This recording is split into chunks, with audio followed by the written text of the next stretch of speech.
Hi y'all, so today we are using Sexy Smooth Wax. Here my client has very short hair due to her shaving and she was not supposed to, but we do make mistakes in life, so we're gonna make the best of it. So here we have this beautiful purple wax and we're going to apply it on her underarms in one direction.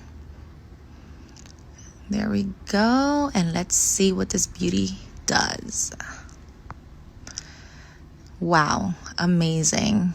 It pulled mostly all the hairs, and her hairs again were very, very short. I did not expect it to do such a beautiful job, but it did.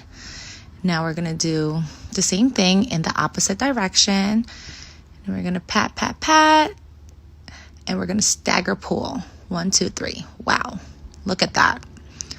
Beautiful. So now there are like 3 little hairs remaining and I'm like super anal. So we're gonna apply a little small strip and this should definitely do the job. Again, her hairs were so short and this wax did amazing. So go ahead and grab yourself some Sexy Smooth Wax. It definitely did the job.